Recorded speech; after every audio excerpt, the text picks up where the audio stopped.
Hello, I'm Carl Jacobs, and in daily life I'm the co-founder and CEO of Apicbase. In this podcast, I'll be looking for answers on how to grow and scale your food service business. I'm talking to numerous experts who've done the same in the past. In this episode, I'm talking to Carl Orsbourn. Many will know him as the co-author of Delivering the Digital Restaurant, a bestseller book in which he and Meredith Sandlin uncover a roadmap to the future of food. Carl's goal is to help restaurants thrive in a rapidly expanding market of off-premise dining. In the past, he led operations and customer support for Kitchen United, a large-scale ghost kitchen network. Today, he's the co-founder of Juicer, a new company that aims to bring dynamic pricing to the restaurant industry. As you can imagine, we have a lot to talk about, so let's get right into it. Welcome to the Food Service Growth Show.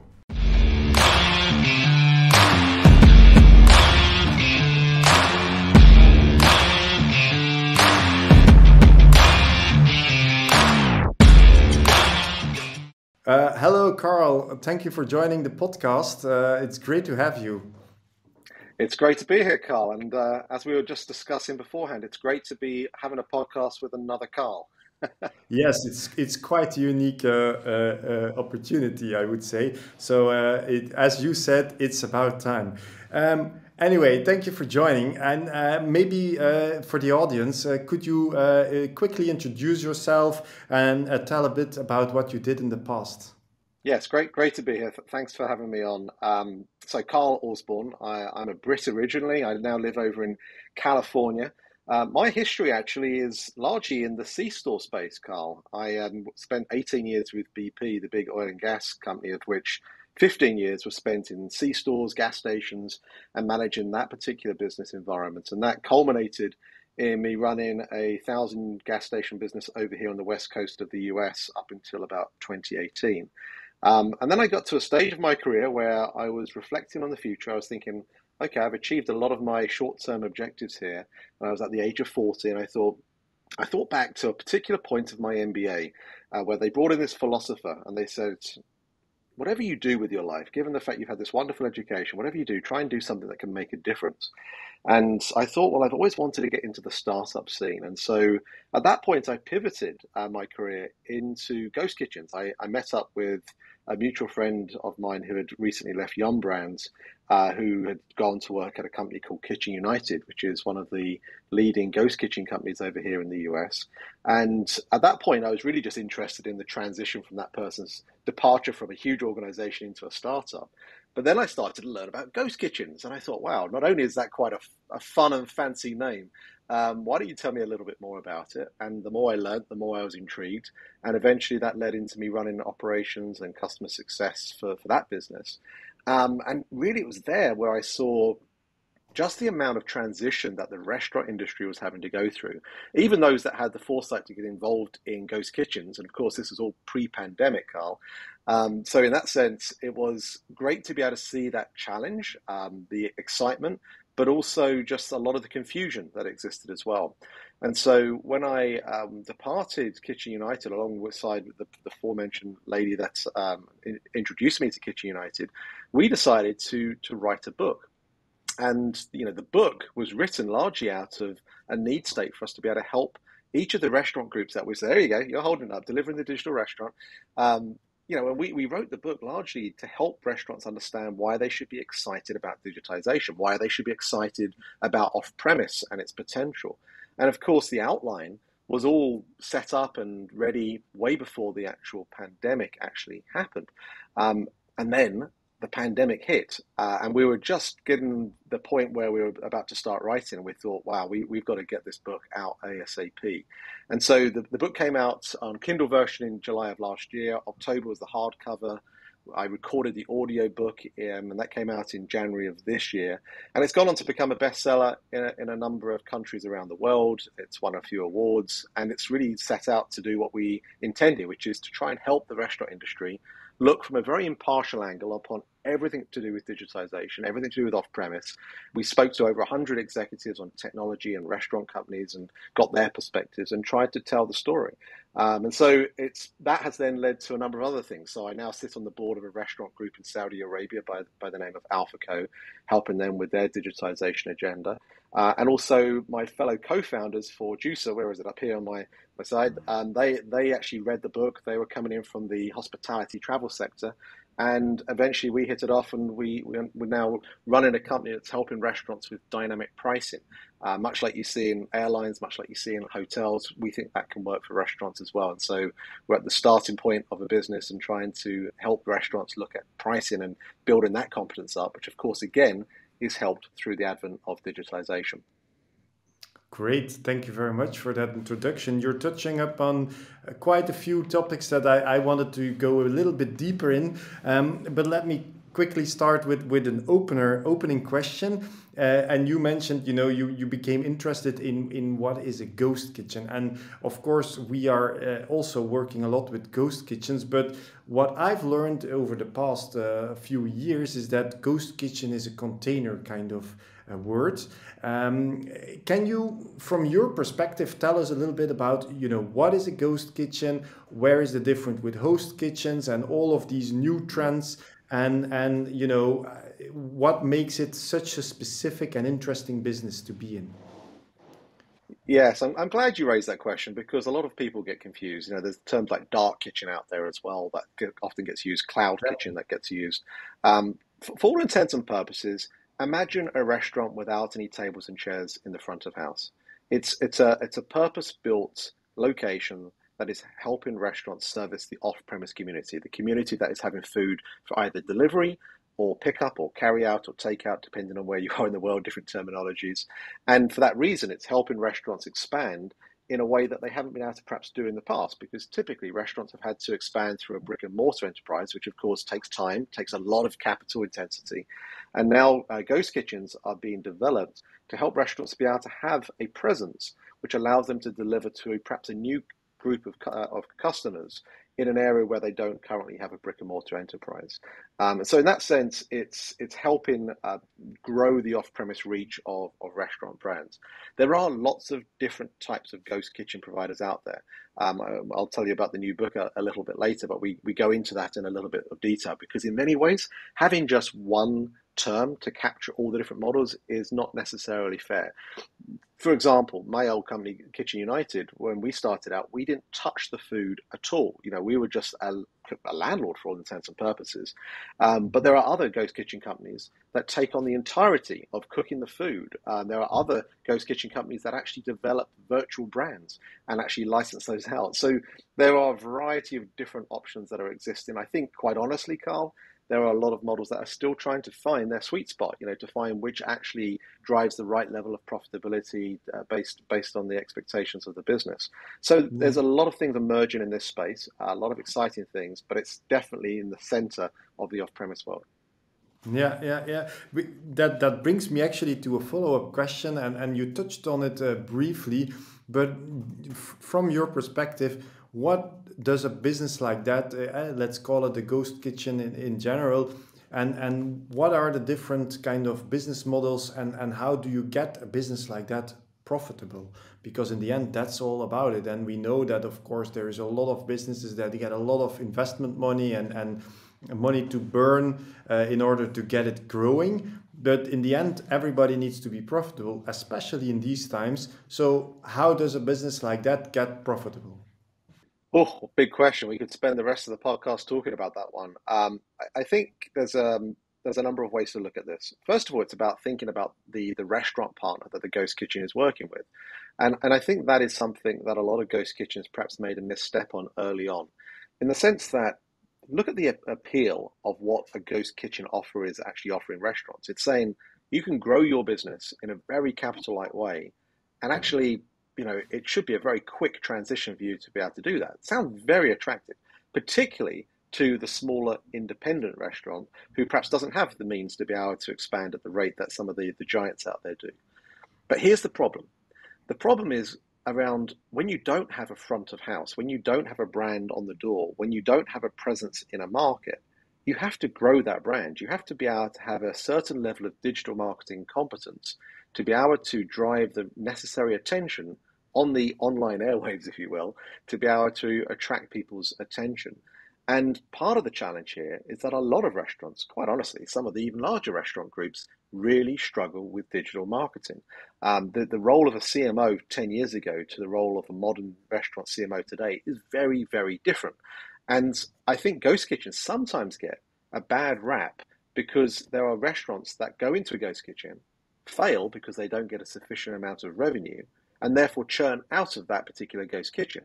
Now, coming back to the top of your question, ghost kitchens struggle because if they don't have successful restaurants, they have high churn, and that churn costs money. And therefore, you end up, like any landlord would, with the cost of being able to attract more restaurants into working with them. So I think the crux of it, Carl, is how do you attract customers to learn about your business, and how do you become better at digital marketing? Those ghost kitchens that are helping restaurants with digital marketing, those that are helping with presence, those that are better at selecting which brands, which operators are better for their model, are probably the ones that are going to find a better success. And then the last thing I'd say is there's something around holistic technology here. The way in which restaurants that come in can actually utilize technology in a way that really helps them really run a lean operation, an operation that allows you to be able to execute as efficiently as possible. And the technology that a lot of ghost kitchens are starting to use now, one, for example, a cluster truck over here in the US, is actually an end-to-end technology suite that's really helping everything from the orders coming in through to the actual fulfillment of those orders, the timing of when the fire time actually triggers, through to the actual handoff to the drivers.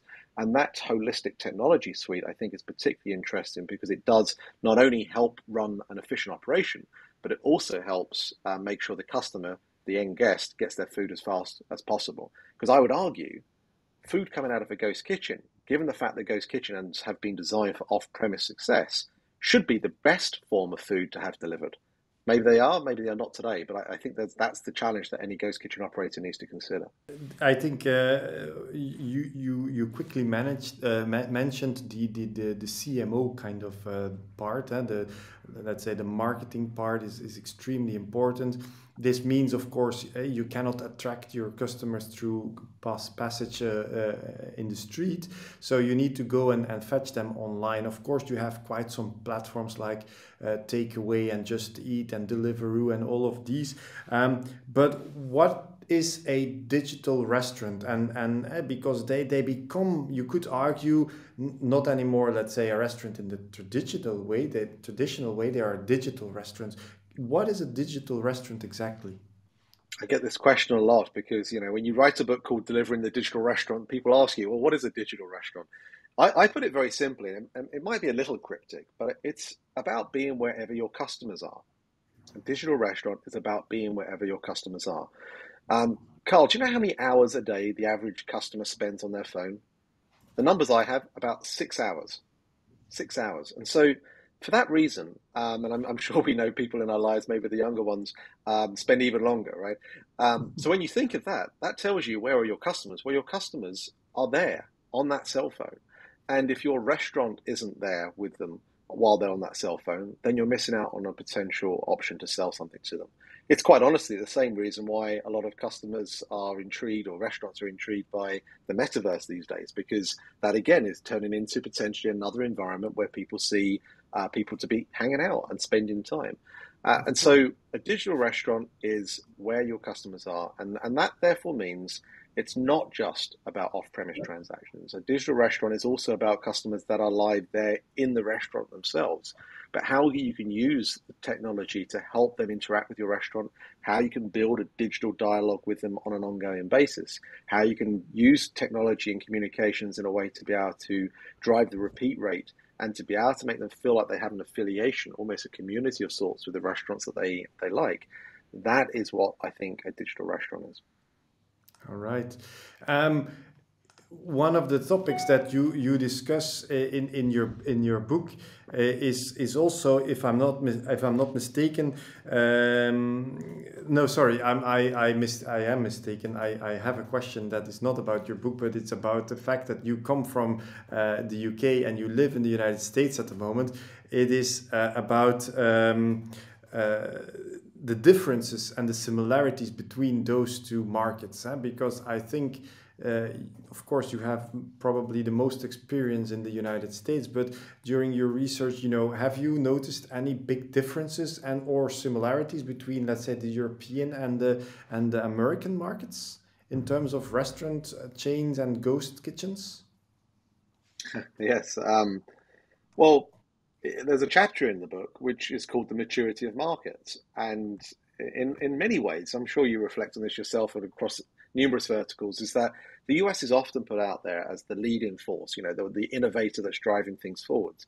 But we argue in the book that the US is actually playing catch up to the likes of China, India, and the UK in terms of delivery adoption. And part of that is to do with digital adoption, the way in which cell phones and smartphones are adopted in different places, but also how certain technologies skip the landline, like we've seen obviously over in India, and how there aren't many landlines and everyone went to cell phone technology. There's also a number of other factors about how the UK and India and China are different. The UK, for example, is a very concentrated nation. I always laugh when I go back home because everything is so much smaller. The roads are smaller, the cars are smaller, the houses are smaller. But for that reason, there's, I don't know how many it is these days, 60, 65 million people on a very small island. And so therefore they're all living together rather close. So that's really great for a off-premise delivery setup because it means you can deliver to a far higher populace of people in a much smaller period of time. And I think for the US, one of the challenges, especially in the middle of the US, where you actually have a large amount of people spread over large distances, it makes it somewhat more challenging to be able to deliver within the magic 30-minute window. So in that sense, there are having to be different levels of ingenuity be thought through on how to be able to support different markets in different locations in the US. The rural locations are being supported perhaps in a way through more locally dispersed driver pools as opposed to having to just rely on the third party marketplaces for their logistics. Whereas in the cities, of course, as we see in the likes of India and China and in London, a lot of the logistics is actually managed through bicycles and people actually just move in a very small amount of distance, but a lot of the time it will be up through skyscrapers and high buildings. So in that sense, I think there's something around just the logistical footprint that is quite different. But I think the main thing is just the customer adoption of technology. When you look to Meituan and Elime in China, for example, you'll just see the fact that now a delivery transaction for food is actually cheaper than going to eat out. And part of that is because of the way in which all the technologies have kind of come together and how now through Meituan, for example, it's the equivalent of where you can book your restaurant table, you can book your travel for your vacations, you can book your movie theater tickets all through one platform, and also use the WeChat interface, the WhatsApp of China, to be able to communicate through all those different interfaces in one medium. All of that removes friction. And that friction that's being removed makes customers more willing to be able to play into that space. And I think that is why we're starting to see, the drive towards consolidation here in the US from a technology standpoint, as consumers become more and more aware of how this technology is helping them be able to get the Amazon experience across different verticals. Interesting, actually, to notice these differences indeed. You could argue that with the digitization of the restaurant market, the restaurant industry becomes also a little bit of a commodity. The platform is actually dealing with the customers, and the restaurant is just actually delivering the food. How is the restaurant going to behave, and who is going to win this battle? Because it's a platform restaurant kind of battle. What's the status quo there at the moment, and how is that going to evolve? because in the end you need the restaurant, to deliver the food, but the restaurant also needs the insights to understand, which food to deliver. So how is that going to evolve? Well, when you talk about the battle, especially in reference to marketplaces, there is this uncomfortable relationship. We often call it the elephant in the room when talking about this particular subject, because look, without the marketplaces during the pandemic, many more restaurants would have closed and never reopened. So, in that sense, they are a necessary evil, if you will. But a lot of what Meredith, my co-author, and I reference is that they are quite an important cog of the overall setup. The challenge is that many restaurants haven't thought through how to be able to build another part of the interface for customers to engage with the restaurant more in a specific way.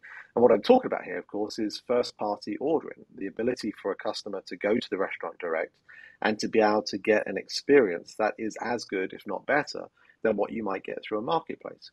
So Mhm. the way I look at this is marketplaces are a great tool for customer acquisition. They're a place where these marketplaces have invested millions and millions of pounds, dollars, euros into attracting customers to say, when you're hungry, think of us. And so at that particular moment, a customer isn't necessarily thinking about your restaurant. And with that in mind, they're going to that platform to look for food and look for options. So Right. if you accept that argument, then the idea of a customer coming onto your restaurant through that marketplace means they are, for all intents and purposes, incremental. And when they're incremental, you can then treat the economics of the profitability of that transaction a little differently to what you would if they were a current customer.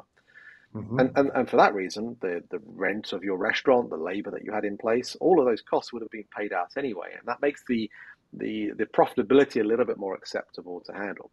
Now, that all works well, but if that customer then goes back to the marketplace to visit you for the second, third, fourth time, that's where you're then having a bit of a more challenging argument around whether incrementality is true or not. And that is where restaurants really do need to develop that first party interface in a way that allows customers to be able to learn, look, if you like our restaurant, then here, why don't you come and be part of our loyalty program where we'll send you, special offers, or we will actually create something for you where you can only get certain items through us that you can't get anywhere else. And as we're finding in these inflationary times, this is the cheapest place where you can actually get our food. So many restaurants, I think, are still in this place of being able to build a frictionless first party interface.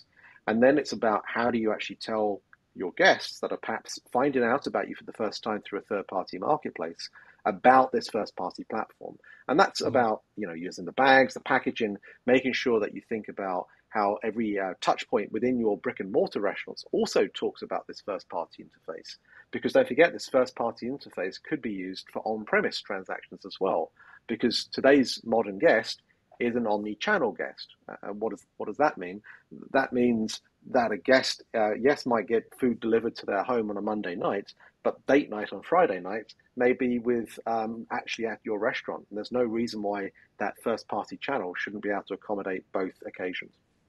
Are there any examples in the United States that, succeed in developing this first party communication with their customers?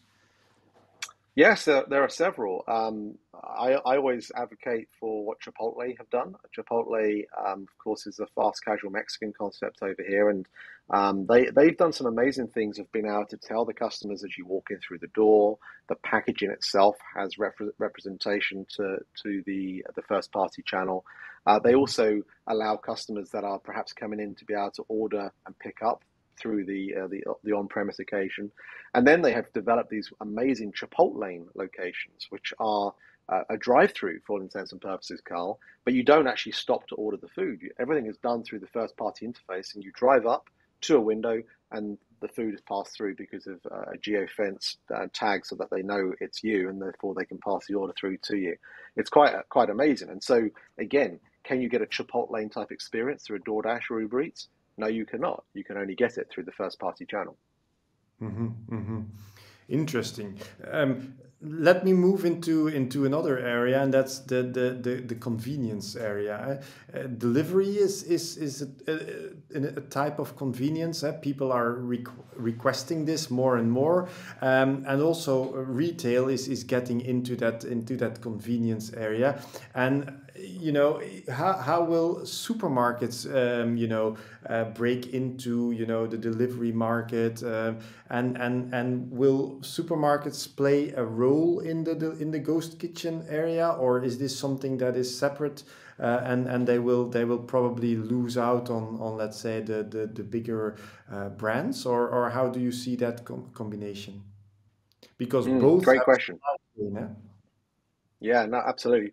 Look, a lot of folks, certainly in the earlier days of the conversations I was having out there about this subject, would often say, "Oh, I hate food delivery. It's taken away from the guests coming to my restaurant."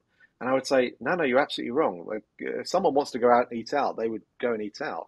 What this is taken from is the supermarket, right? So this is all an attack on the supermarket grocery spend. Rather than going out and buying food to make yourself in the time that you don't have, it's a lot easier to be able to have food delivered." I'm glad you bring up this particular topic. The I think supermarkets are responding. They're having to. Certainly, the rise of the grocerant, the fact that there are restaurants now appearing inside of supermarkets, is certainly a trend that we're seeing here in the US. But we're also starting to see ghost kitchens in particular start to work with big grocers. There's a Canadian ghost kitchen brands working with Walmart. My old company, Kitchen United, is working with Kroger, where they have a number of locations in Ralph's grocery stores. And for all Mhm. intents and purposes, it's the same deal, right? They are enabling customers to be able to go up to that are perhaps walking by to be able to order from a kiosk, so they have food to take away with them along with their groceries. But similarly, those locations are great for drivers to come in and collect food for people that have been ordering online. And I think the beauty of that setup is that you actually then have a location which has great ingress, great egress, and ability for you also to hedge those times when perhaps people aren't ordering as much online with the Mhm. customers that are just walking by. And so you have that high level of traffic volume inside a grocery store to tempt people to eat. And I think grocers are starting to see the opportunity for that. Now, do I see some other opportunities in that? Yeah, for sure. There's probably a bunch of procurement opportunities. You've got a huge food supply chain, for example, going into grocery stores, and so that clearly could perhaps play a role. And do I see a future where virtual brands and grocery stores could work together? Yeah, for sure. And again, maybe they could do that in their own location. You mentioned the term earlier that I didn't define, called host kitchens, and that is a restaurant that uses its own space to host other brands. Well, the kitchens inside a grocery store could be a host kitchen for servicing other brands outside of the ones that are on the door. Yeah. So you could actually argue that maybe not so much the supermarket moves into the restaurant space, but the restaurants move into the supermarket space to keep the people coming to the supermarket actually, which is quite interesting. Um, Yeah, I have another question for you. You are, if I'm not mistaken, you mentioned it in the beginning of the conversation. You're working on a new startup around dynamic pricing, and that is something that interests me a lot, actually. So I was wondering, first of all, can you quickly tell us about what dynamic pricing is for restaurants? And then secondly, maybe tell us a little bit about the startup you're having, and what you're trying to achieve with the business. sure. Well, dynamic pricing is nothing particularly new, quite honestly, Carl, because we've all experiencing it right today through airlines, through hotels. If you and I were to book a flight from the same departure airport to the same destination airport, we would and book them at different times, we would likely pay a different fee. And so, in that sense, what we're advocating for restaurants here, given the fact that restaurants have a particularly low margin environment to play in, is to be able to say, well, why couldn't this work for restaurants as well? In fact, in a way, you could argue the happy hour is a form of dynamic pricing today. Yes, it's a certain period of time, low volume, low traffic, where restaurants charge a much lower price point for a certain set of items to be able to drive either a higher basket value, a higher tray value, or perhaps some traffic volume to the location. So with that in mind, the same could be true of the busiest times. Meredith and I write in nationsrestaurantnews.com, and last June we put an article out about throttling. And throttling is a term that a lot of restaurants are using to turn off their third-party marketplaces when their kitchen becomes too busy. For all intents and purposes, Carl, they're shutting their virtual front doors to customers that potentially want to buy from them, and that's crazy. Now, what would I think? How does dynamic pricing play into this? Well, if you were to perhaps charge an extra 50 pence or cents on top of your item on a Friday night at 7 p.m., that might preclude a few value-orientated customers from choosing to purchase from you, but at least it keeps your doors open. Are people going to be able to be willing to do that? I would argue yes. This isn't surge pricing. We're not trying to advocate for surge pricing that you might be more familiar with the likes of Uber, for example, because this is about small incremental changes of price based on a number of different factors. The demand, as I've just mentioned, but also things like weather. When it's rainy outside, are you going to get a higher proportion of customers ordering food delivery? When there's a particular big game on, we have the World Cup playing right now, for example. And so can you imagine, what have we just had? The French game, haven't we, just been played out on the television? Imagine everyone's at home watching that. So therefore, I bet food delivery in France right now has been going through the roof. Is that a chance to sell a little bit, your items a little higher because the demand is there? So with all that said, juicerpricing.com, my co-founders and I are trying to help bring this technology to restaurants, and my co-founders have all come from the travel and hospitality sector, and so they've seen it. They've built businesses like this for those sectors, so they know the journey that hotels and airlines have gone on, and they see the same parallels with restaurants. It's for sure going to take a period of time. This isn't something that entry-level restaurants should get involved in, because some of the components that we talked about earlier in terms of digital marketing and the understanding of how to build that first-party channel is definitely a priority in my mind before things like dynamic pricing. But dynamic pricing, I think, is going to be something that is going to be more common than it is rare in the years ahead. And what we're trying to do is build the interface, and more importantly, build the algorithm that allows restaurants to be able to do this without any huge amount of work on their behalf. Because the algorithm is really the artificial intelligence, if you will, to basically make the right decisions based on the data. And as we know right now, restaurants are awash with so much data, they don't know what to do with it. And so we're trying to basically build this algorithm that's going to help restaurants have a far better ability to price their menus in a more dynamic fashion every day of the week, every day of the year. Fantastic. And are there any examples of businesses that already do this and that are successful in this, or is this brand new material? So we started the business in February. So I started with the business in February. The business has been around now for about a year, and we're working with what we call pioneer partners, and they range from restaurant groups in their thousands to independent locations with 3 or 4 locations. And so we're going through a trial right now with each of those folks, being able to help them understand what we're doing, how it can help, and being able to measure the uplift opportunities that we can address through pricing. It's probably a little too early for me to be able to share uplift percentages with you today, but what I can tell you is that there's definitely an ability now to be able to distinguish which products are elastic, which products are inelastic, and therefore where there's opportunity to price in a more dynamic way. And we're really excited to be able to bring this to restaurants. We're working with restaurant groups in the US, in the Middle East, and in Europe, and helping them find the opportunities that can come to, yes, grow their volume in the quieter times and hopefully grow their margin in those busier times without impacting the customer experience. Fantastic, Carl. One last question for you. You're also writing a new book, if I'm not mistaken, and it'll be about how to achieve digital maturity. What does that mean exactly? What is digital maturity for a restaurant business? Yes, the new book comes out in the early part of next year. It's called Delivering the Digital Restaurant, The Path to Digital Maturity. And we realized that there is we're in a new period of time now.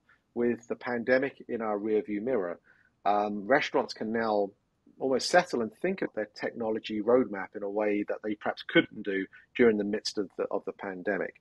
In many ways, a lot of restaurants that weren't digitally forward had a bit of a spray and pray strategy during the pandemic, like get whatever we can just to keep our doors open here. And what we're saying through the digital maturity pathway is to say, okay, take stock, breathe. Where are you at right now? And where are you competent? And where should you focus your time and attention to become competent before moving on to the next stage of your own digital evolution? And a lot of that comes back to some of the topics we've already spoken about today. Don't think about having a ghost kitchen until you have a first party ordering channel. It doesn't make sense for you to have one before the other. And so therefore, make sure you actually have a great first party platform and have the conversion tactics in place before starting to think about things like ghost kitchens or virtual brands. How do you handle things like capacity?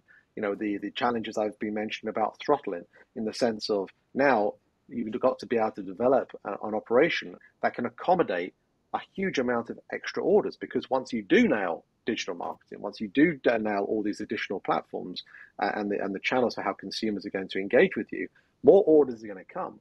Can your kitchen and your operation actually manage that?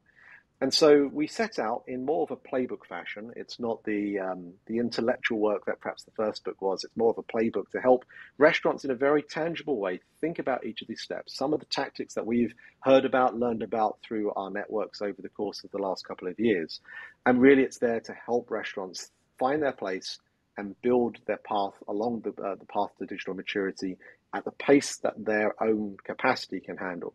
And I think that is the important piece, because it's a marathon. It's not a sprint, and hopefully this book is going to help restaurants understand that. That's really interesting stuff. Actually, I'm looking forward to reading that playbook, because I think it'll give a lot of useful insights. Carl, thank you very much for this interview. I really enjoyed it. I think it was very insightful, and thank you again for joining me in this podcast. It's been my pleasure. Thanks again for having me on. What a great talk this was. Carl Orsbourn's passion and knowledge of the off-premise market is impressive. I hope his insights were as inspiring to you as they were to me, and that they provide some extra ideas to further optimize your operations. This brings us to the end of the show. I hope you enjoyed it. Thank you very much for listening, and don't forget to subscribe to the channel. Until next time on the Food Service Growth Show.